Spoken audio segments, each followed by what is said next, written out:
Yan mga boss, tinabaho na lang natin yung XR.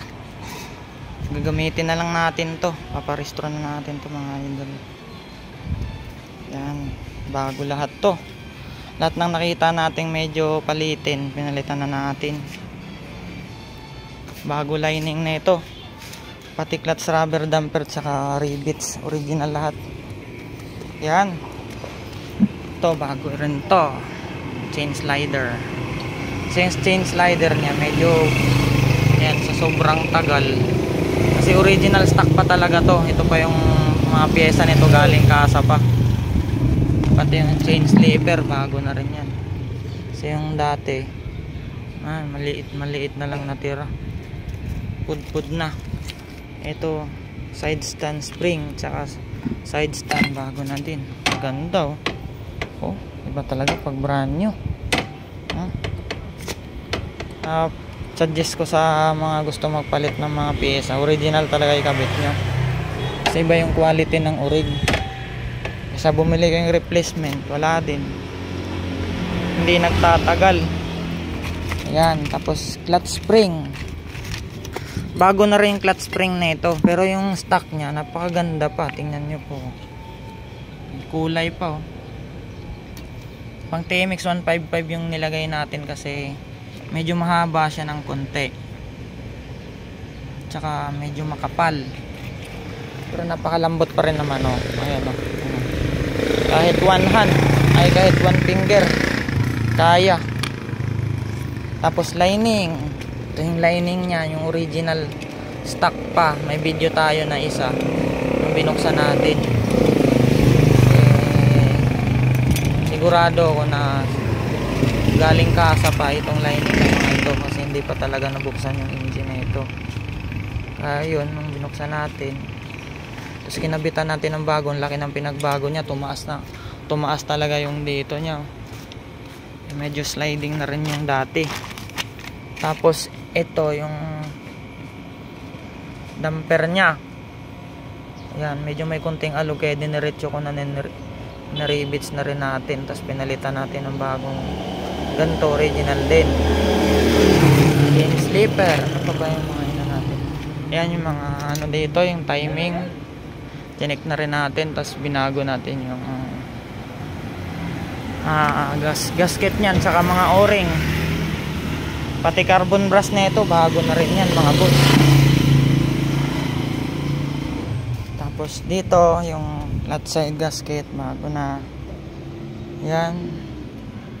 Ito manifold bago, tapos yung carb na ito linis na rin natin ng todo yun. Kagabi natin yung nilinis. Ngayon lang natin pinagpatuloy yung trabaho kasi gabing-gabi na tayo. Kakahiya na sa mga kapitbahay kung anuhin pa. Yan, ito yung motor, tinda rin natin. Hop, ganda ng minor nya.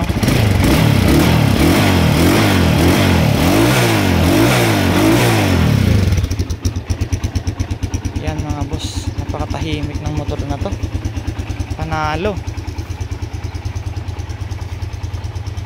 Kachamba tayo sa motor na to.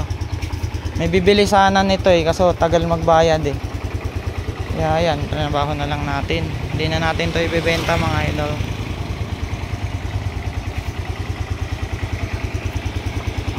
Pag nag-offer kayo, bayaran nyo agad para diba mapunta sa inyo yung unit.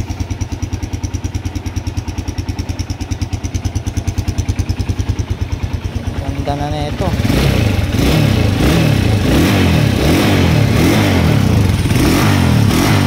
Stock pa Dito pa yung mga ano nya yan ito binahayan lang ng parang ano to, parang anay. Bago manifold na ito, kasi yung dating manifold nya medyo may konting bitak na rin, mga maliliit ayaw ko ng ganun, kaya yan binago na rin natin. Shock nya original pa yung kulay. Masingin na lang natin ito mamaya. Yan mga lodi, yung motor tagal itong nakatambak Sa loob lang to. Ngayon lang natin to gagamitin. Paparestro natin to mamaya. Gana pa naman yata mga busina dito. Signal light. Yun o. Ito hindi to papasa, pero gagawa natin ng paraan yan. Kakabitan natin ng medyo malaki na side mirror. Okay. Ganda pa na ito. Dito pa yung mga sticker nya. Ayan o. Ito hindi na natin pinalitan kasi goods pa naman. Ito yung o-ring na itong starter motor tsaka carbon brass. Bago rin yan lahat, original. Pati baterya na ito, gandang klase yung kinabit natin. Yan, ito hindi na natin ginalaw kasi sayang yung original niya na seat cover eh. Mas matibay ito kaysa dun sa pangkinda natin. Wala pa namang kalmot ng pusa. Wawasingin natin ito mamaya mga idol. Ganda ng motor. Bihira na lang talaga yung ganito. Kaunti na lang kami na merong gantong XR. Tangke na ito napakalinis. Yung odo na ito 21,000 pa lang, gumagana yan. Original pa yung kable niyan. Nakikita nyo yung kable oh. Mula dun. Pati kable nitong throttle stock pa. Kable na ito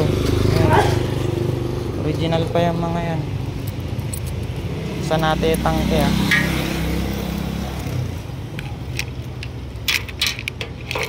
Uy, grabe yung tangke, napakaputi.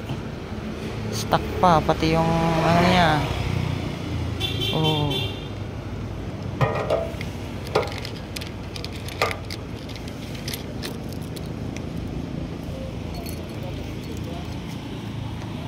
swerte na sana nang nakakuha nito.